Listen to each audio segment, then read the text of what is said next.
आर्य समाज की गहराई बहुत अधिक है। जो कुछ दुनिया में आर्य समाज ने दिया है वो खुद हमें मालूम नहीं कि क्या दिया है।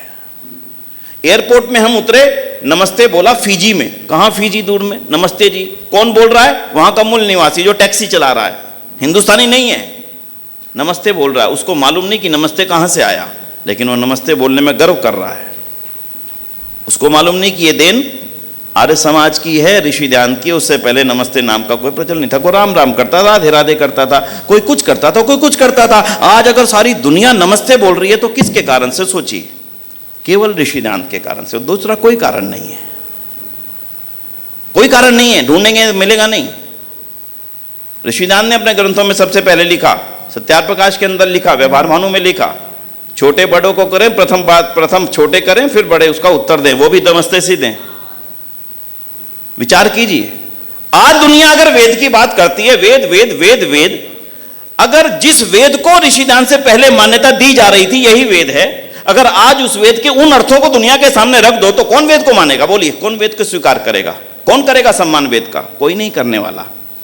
वेद का अगर आज दुनिया सम्मान कर रही है तो उन अर्थों के कारण नहीं कर रही जिनको अर्थों को प्रचलित करके प्रस्तुत कर दिया गया था।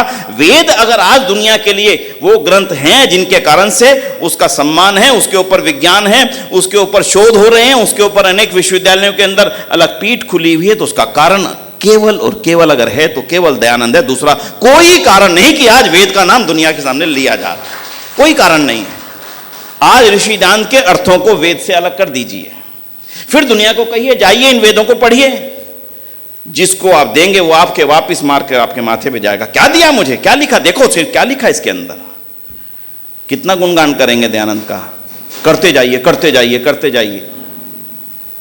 आज सुबह मैं थोड़ी सी समय जरूर लूंगा, बहुत ज्यादा नहीं लूंगा, मैं समय की सीमाओं को समझता हूं, फिर भी जब बैठे हैं तो कुछ तो लेके जाएं। मैं आज सुबह कहानी लिख रहा था। मैं रोजाना लिखता हूं, डेली आदत है। कल भी लिखी हवाई जहाज में, आज फिर लिखी 3 घंटे बैठ करके। एक कहानी सुन लीजिएगा और वो आपको बता देगी कि आर्य समाज क्या। दुनिया पूछती है ये आर्य समाज है क्या? बड़ा मुश्किल है बताना। आर्य समाज भवनों का नाम नहीं है, भूलकर मत सोचना आर्य समाज के भवन है तो ये आर्य समाज मंदिर ना। कढ़ाई गर्म है पानी की, उबाला जा रहा पानी। क्यों उबाला जा रहा पानी भाई? बच्चा होने वाला घर में, तो उससे गर्म पानी का क्या मतलब?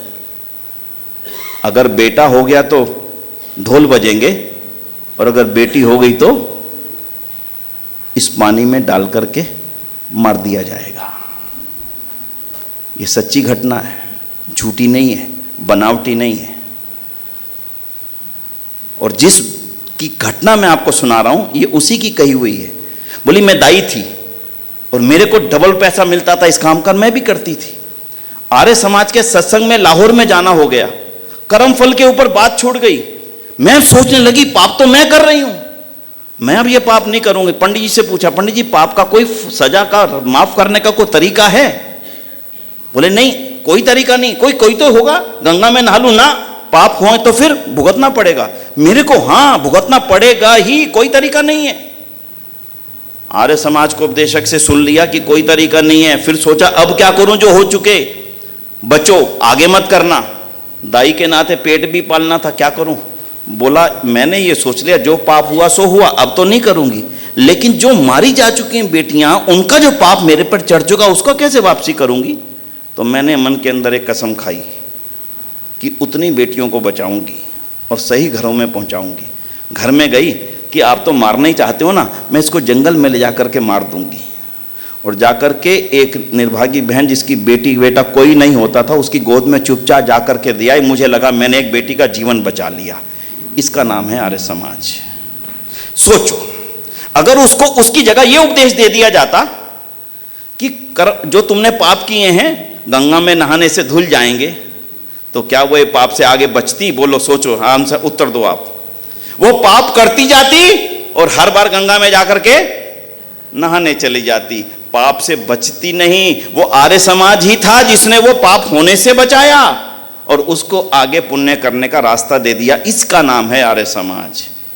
इसलिए मैं कहता हूं ये जो 150 साल का अवसर है ये आर्य समाजियों के लिए आर्य समाज को जानने का अवसर है। दो चीजों को पहचान लो। एक, दयानंद क्या था, वो कहना क्या चाहते थे, वो देना क्या चाहते थे, उनकी आंखों में आंसू क्यों आते थे, वो उनके हृदय की द्रवितता क्यों होती थी, वो क्यों रोते थे, रात रात को उठ करके रोते क्यों थे, क्यों घर छोड़ा था उन्होंने, क्यों सबके विरोधी बन गए थे। बस अगर जिस दिन आपने ये जान लिया कि क्यों सबके विरोधी बन गए थे, वो भी सबके प्रिय बन सकते थे, ना करते किसी का विरोध। गंगा में कोई बेटी को कफन के बिना बह रहा है, दयानंद को क्या चिंता है।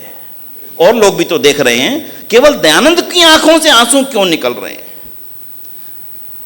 बेटी को वापस लेने के लिए, आपने घटना सुनी नहीं होगी शायद कुछ लोगों ने, बेटी को वापस लेने के लिए पंडितों के पीछे भाग रहे हैं दो माता पिता।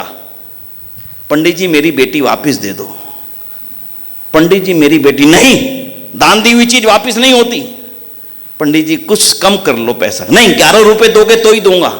पंडित जी मेरे पास तो 8 आने हैं, मैं ज्यादा नहीं ला सकता, जाओ फिर रहने दो, 11 रुपए इकट्ठे हो तो ले आना। और वो उसकी प्यारी 11 साल 12 साल की बेटी को लेकर के जा रहा है। क्यों? परंपरा थी अपनी बेटी को दान देने की। और फिर बेचारा जो माता पिता अपनी बेटी को दान दे देता था, वो पैसे देकर के पंडित जी से वापसी अपनी बेटी को खरीदता था। ये परंपरा हमारे समाज में डाल दी गई थी। किसी के ऊपर चिंता नहीं थी, किसी को दर्द नहीं था। वो दयानंद को ही दर्द क्यों हुआ, ये जिस दिन ये समाज जान लेगा ना, उस दिन दयानंद को मुझे लगता है सिरमौर बना करके रखेगा। बंधुओं, आर्य समाज के लोगों ने वो किया। आज ये बहनें आकर के यहाँ पर पढ़ रही हैं, बहन हमारी आई गुरुकुल से पढ़ी हुई, यहाँ पर इतना सुंदर भाषण दिया। कैसे दिया? दयानंद का कृपा थी, इसके बिना संभव नहीं था। मैं आज लंबा भाषण नहीं दूंगा, केवल निवेदन कर रहा हूँ कि मॉरिशस के जितने आर्यजन है ना, दो पक्का आज फैसला करें। पहला दिन है आज, मैं दयानंद को गहराई से जानूंगी और किसको, बोलिए बोलिए ना, आर्य समाज को। इन दो चीजों को जान लीजिए। ये मॉरिशस कैसे बना? ऐसे नहीं बना, ऐसे हिंदी यहां नहीं चल रही है। अपने आप ने हिंदी जिंदा रही यहां पर की है, पेन लेकर के की है, रात रात भर गली गली घूमे हैं, गांव गांव में रात रात भर रुक करके लोगों को लिखना पढ़ना सिखाया। अपना नाम लिखो, अपने हस्ताक्षर करो, तभी वोट दे पाओगे। उसके बिना मॉरिशस ना बनता। इसलिए बंधुओं, हिंदू समाज समझे ना समझे, आर्य समाज क्या है पहले आर्य समाज ही समझ जाए, हिंदू समाज अपने आप समझ जाएगा। हिंदू समाज को यह पता लगना चाहिए, आर्य समाज उनकी ढाल है, रक्षा करने वाली, आगे लेकर के चलने वाला बंधु है, माता पिता के समान। तो मुझे लगता है 150वां वर्ष मनाना सार्थक होगा। आर्य समाज की कितनी गहराई है, आर्य समाज ने दुनिया को क्या क्या दिया, कितना संघर्ष किया। दूसरे लोगों ने आपके यहां पे आने से मना कर दिया था, बहुत लोगों को मालूम नहीं है। सबने कहा समुद्र पार जाना तो हमारा धर्म भ्रष्ट हो जाएगा, तो वो तो आए नहीं यहां पर प्रचार करने के लिए। लेकिन आर्य समाज के प्रचारक आए, भाई परमानंद आए, शंकरानंद आए, ना जाने कितने, वो लंबी श्रृंखला, मैं उसके नाम अब नहीं लूंगा, आप सब जानते हैं। और आपके जो सबसे पहले जो आए डॉक्टर साहब, जिनकी धर्मपत्नी सुमंगली देवी थी, डॉक्टर हैं चिरंजीवी भारद्वाज आए, कितने अपने घर छोड़ करके यहां पर आए। समाज बहिष्कार कर रहा है, तेरी डॉक्टरी नहीं चलने देंगे, अगर तूने आर्य समाज की बात करी तेरे से कोई इलाज नहीं कराएगा। बोले कोई ना कराओ इलाज, डॉक्टर तो डॉक्टर का काम करता ही रहेगा, उसको कोई गाली दे या कुछ दे। जैसे डॉक्टर सुई लगाता है, मरीज को दर्द होता है पर रोग ठीक हो जाता है, ऐसे ही आर्य समाज की कही गई बात कुछ देर तक तो थोड़ी सी लगती तो है, पर थोड़ी देर बैठ करके सोचोगे तो लगेगा कि इससे बेहतर मेरी दुनिया में कोई और मेरा संगी साथी नहीं है। इसलिए मेरा आर्य समाज के सभी युवाओं से, परिवारों से, कार्यकर्ताओं से एक ही अनुरोध है, ये अवसर आया ऋषि दान की जीवनी को पढ़ने का, आज पक्का संकल्प लो। हम तो यही मांगने आए आपसे, बाकी हम कुछ नहीं आए। ऋषि दान की जीवनी पढ़ लो, ऐसा लगेगा मैं किस महामानव की जीवनी पढ़ रहा हूं, जिसने सारी दुनिया में एक ऐसी क्रांति मचा दी, जिसके पास ना साधन था, सारे दुश्मन थे।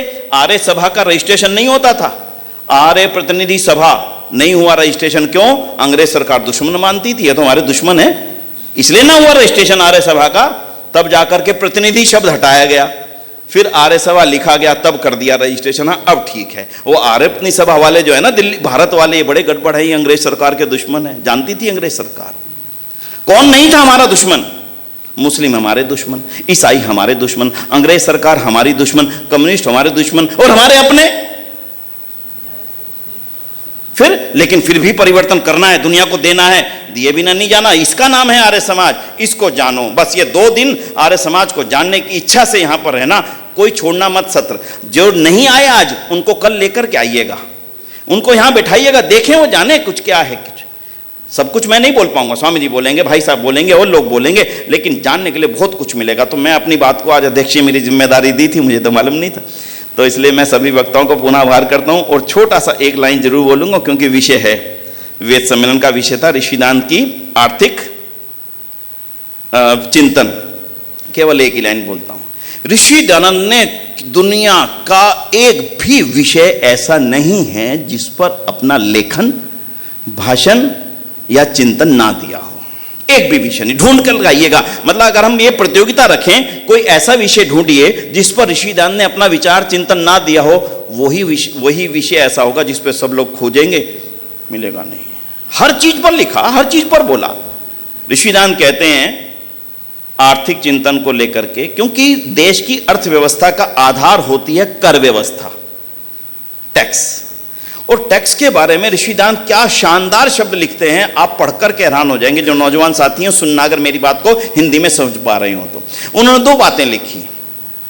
बोले कर व्यवस्था ऐसी होनी चाहिए जैसे सूर्य सारी पृथ्वी से जल के सूक्ष्म कणों को उठाता है तो किसी को मालूम नहीं पड़ता, पर जब वापसी देता है तो सबको तृप्त कर देता है। कर व्यवस्था ऐसी होनी चाहिए कि जब कर लिया जा रहा हो तो कर देने वालों को मालूम ना पड़े कि मेरे से कर लिया जा रहा है, पर जब सरकार उसका उपयोग करे तब ऐसा करे कि अपने नागरिकों को तृप्त कर दे। कितना शानदार उदाहरण है। इससे दूसरा उदाहरण दे करके देखिए, नहीं मिलेगा। ये कौन दे रहे हैं? ऋषिदान। वो केवल मूर्ति पूजा का खंडन कर रहे हैं। दुनिया को केवल आज तक केवल इतना ही पता, बाकी कुछ मालूम नहीं है। ये हमारी गलती, चूक है, हमारी गलती रही है। और दूसरी बात और सुनिएगा, जैसे भंवरा, भंवरा समझते हैं, मधुमक्खी फूलों से थोड़ा थोड़ा शहद ले लेती है, लेकिन उस शहद के लेने के बाद फूल मुरझाता नहीं है, प्रसन्न रहता, आनंदित रहता है। उसकी खुशबू, उसकी सौंदर्य वैसा का वैसा बना रहता है। और फिर इकट्ठा करके जब शहद के रूप में इतना इकट्ठा होता है तो सारी मानव जाति को तृप्त कर देता है। उतनी ही कर व्यवस्था सरकार करे। देखो, राजा के लिए इतनी सी लाइन देकर के लाइन ऑफ एक्शन दे दिया। मैं आर्थिक चिंतन के ऊपर काफी देर बोल सकता हूं, लेकिन मैं समझता हूं कि आपके अंदर जानने की इच्छा पैदा हो जाए, बस इतना पर्याप्त है। ऋषिदान अद्भुत व्यक्ति थे, एक ऐसा व्यक्ति जो शायद हजारों साल में पैदा ना हुआ। मैं उनका शिष्य हूं या आर्य समाज का अधिकारी हूं, इस नाते से नहीं बोल रहा हूं, बिल्कुल नहीं बोल रहा हूं इस नाते से। उनको पढ़ा, उनको जाना, उनके शब्दों को सुना, इनकी गहराई में गया, उनके चिंतन की गहराई में गया, उनके लेखन की गहराई में गया, उनके जीवन की गहराई में गया। तब जाने के बाद मैं इस निश्चय पर पहुंचा हूं कि ऋषि दयानंद जैसा व्यक्तित्व इस शताब्दियों में नहीं, लंबे समय तक पैदा नहीं हुआ। क्यों? उनसे अधिक विद्वान पैदा हुए होंगे, जरूर हुए हैं, कम नहीं थे। अद्भुत विद्वान इस दुनिया में भारत भूमि पर पैदा हुए, लेकिन जितनी चुनौतियां ऋषिदान के जमाने में उनके सामने थी, वो चुनौतियां उन ऋषियों के सामने नहीं थी। उनकी रक्षा करने के लिए, यज्ञों की रक्षा करने के लिए राम थे अयोध्या के, पर उस राज्य में राम की रक्षा, जो राम ने तो की उनके यज्ञों की रक्षा, दयानंद के यज्ञों की रक्षा करने के लिए कौन शामिल था, कौन उत्साहित था? बोले सोचो तो सही, कोई नहीं था। महाभारत के युद्ध में बड़े बड़े ऋषि थे और उनकी रक्षा करने के लिए पूरी पूरी अक्षौहिणी सेनाएं थी, लेकिन दयानंद तो नितांत अकेले जीवन में चल रहे थे, नितांत अकेले।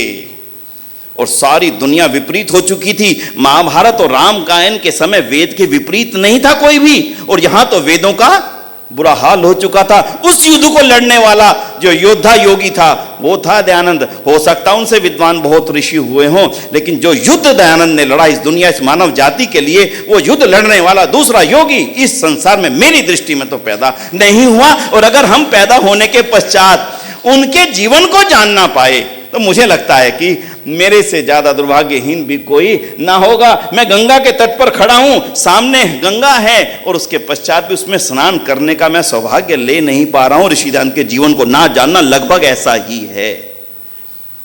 और उसके पश्चात 150 साल में जो आर्य समाज ने किया वो तो उससे भी अद्भुत है बंधुओं। उससे अद्भुत क्यों कहता हूं?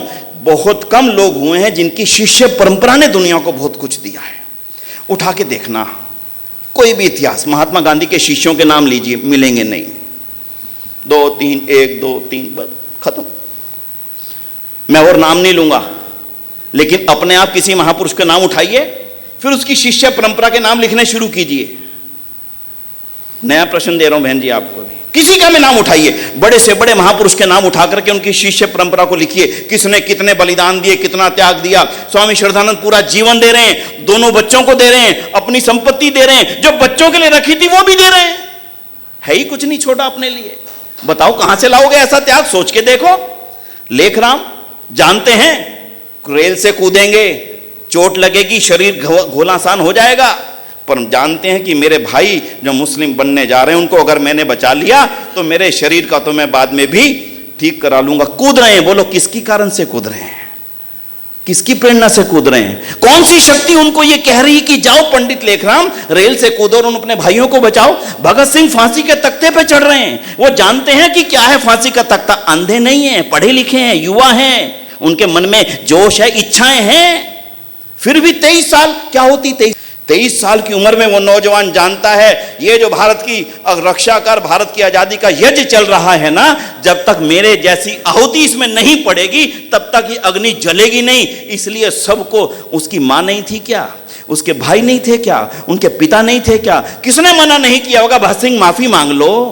लेकिन नहीं, भगत सिंह के अंदर तो जो ज्योति ऋषि दयानंद ने उनके दादाजी के अंदर जलाई थी, सरदार अर्जुन सिंह के अंदर, वो ज्योति इतनी गजब की थी कि ना अब तो ये मेरा जीवन। पिता दादा ने कहा था हवन के सामने खड़े होकर के, सिख परिवार में पैदा हुए थे। दादा ने कंधे पे बैठा करके कहा, एक तरफ जगत सिंह एक तरफ भगत सिंह, कि अब मैं इन दोनों को देश के ऊपर वक्फ करता हूं। मां ने लिखा बेटा शादी के लिए आ जाओ देखने के लिए लड़की को। भगत सिंह का उत्तर पढ़ना, नेट पे मिलेगा, यहां मिलेगा, नेट पे गूगल खोल करके देख लेना। भगत सिंह का मां को लिखा पत्र, माता जी आपने मुझे शादी के लिए बुलाया है, पर आप शायद भूल गई कि यज्ञ के समय जब यज्ञोपवीत संस्कार मेरा हो रहा था तो मेरे दादाजी ने मुझे और जगत सिंह को देश पर वक्फ कर दिया था। अब तो मैं देश के ही साथ विवाह कर चुका हूं, अब दूसरा विवाह मेरा नहीं होगा। बंधुओं सोच करके देखना, ये इतनी ज्योति जो अंदर धधक रही थी, ये ऋषि दान के बिना और किसी की थी ही नहीं। इसलिए इतिहास के बारे में फिर अगर किसी सत्र में चर्चा होगी, करूंगा, अवसर मिल गया तो जरूर करूंगा। आपके अंदर अगर इच्छाएं पैदा हो जाएं कि हमें ऋषिदान को जानना है, अब हमें वो काम करना है। ऋषिदान चले गए, नहीं आएंगे दोबारा, हमें बनना पड़ेगा। हमारे में से ही ऋषिदान कोई ना कोई बनेगा। ऋषिदान बनने का अर्थ ये नहीं है कि सारा जीवन दे देना, बस जितना है वो दे देना, जितना दे सकता हूं वो देने की इच्छा पैदा कर लेना, घर में नहीं बैठना। बस अब मेरा जितना बचा हुआ शेष जीवन है, अगर मैं समाज और राष्ट्र की सेवा के लिए लगा रहा हूं, मानव सेवा के लिए लगा रहा हूं, समझ लेना आप ऋषिदान के सच्चे शिष्य हो। बस इतना कहते हुए आज की इस गोष्ठी को मैं समापन क्यों ले जाऊंगा। जो मेरी अध्यक्ष दायित्व था उसमें शायद कुछ अधिक बोला होता, मैं क्षमा चाहूँगा। बहुत पुस्तकें लगी यहाँ पर, कुछ पुस्तकें आप लेकर के जाना। इनमें से कोई पुस्तक ना रहे यहाँ पर जब तक आपका कार्यक्रम कल शाम तक चलेगा ना।